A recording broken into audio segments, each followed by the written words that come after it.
your Weather Authority forecast from meteorologist Hannah Gard.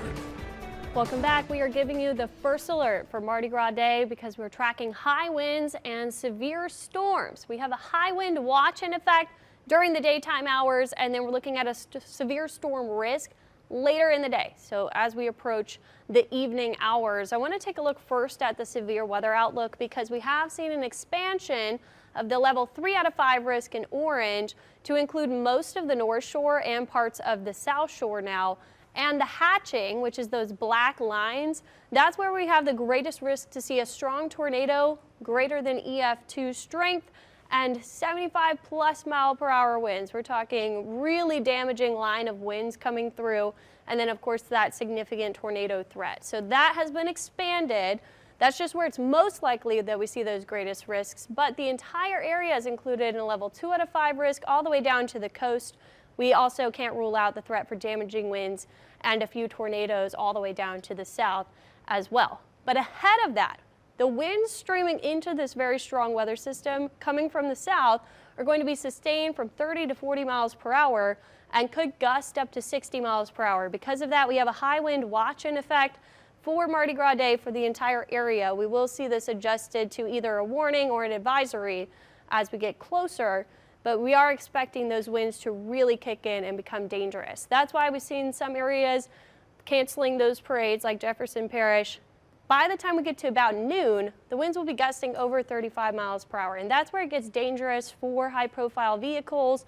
We also want to make sure that we are securing anything loose outside. If you have Mardi Gras decorations, if you have tents set up outside, make sure you're securing that or putting it indoors by tomorrow morning. It's not going to be quite as windy in the early morning hours, so you still have some time to do that, but make sure it's put away. By about midday, we'll see those winds picking up. Anything loose outside is going to go tumbling. Temperature-wise, we'll get to the mid to upper 70s. It's really going to be warm, very humid with those gusty winds. We could see a couple of showers ahead of the main line of storms, and then it gets stormy about 4 to 10 p.m. That's when we're looking at area-wide the timing, but it's going to be a pretty skinny line of storms. That's the good news. It'll be through quickly, and then we'll see temperatures falling behind that. So let's look at the winds first. In the morning, 20 to 30 mile per hour wind gusts. So you want to make sure you have everything tied down. After about 10 to noon, we're going to see those winds picking up. There'll be over 30 mile per hour winds, some areas over 40 mile per hour winds. And then as the storm system approaches, we could see 50 plus mile per hour wind gusts heading into that system. Behind that, it's still going to be pretty breezy from the west, and we'll see some of that cooler air sinking in. But let's play out the storms now. We have sunshine today, some cloud cover. Tomorrow in the morning we'll be in the clear until we get to about 2 to 3. Then we could see some scattered showers on the northern tier. We also have to watch for an isolated storm popping up. But look at the line. It's not very strong or together yet as it's over to the west of us, but as it gets closer, we start to see these really big cells popping up on the modeling. Any of those isolated storm cells that form, we call those supercells, have a better chance of having a tornado and damaging winds. So we want to watch for this. This is 4 to 6, 6 to 8. We're still seeing those storms rolling through. And then by the time we get to 9 to 10, it's pushing out in our southeastern areas, and we're clearing out after that. By about midnight, we shouldn't even see any cloud cover left, and that cold front will be through. But with this line, again, all modes of severe weather possible, especially on the North Shore in southern Mississippi.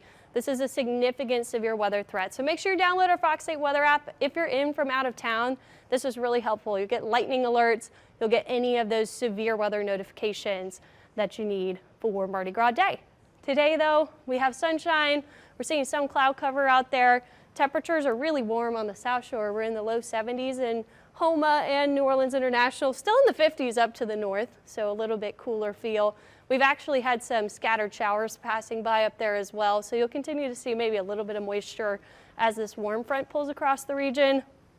But we're already seeing this weather system setting up, and that is going to come to us tomorrow. So get out there, enjoy it this evening. Those parades that are rolling, we have great weather, will fall into the 60s. It'll be a little bit more mild into the later evening hours. But then tomorrow, we're giving you that first alert. We're going to see some changes.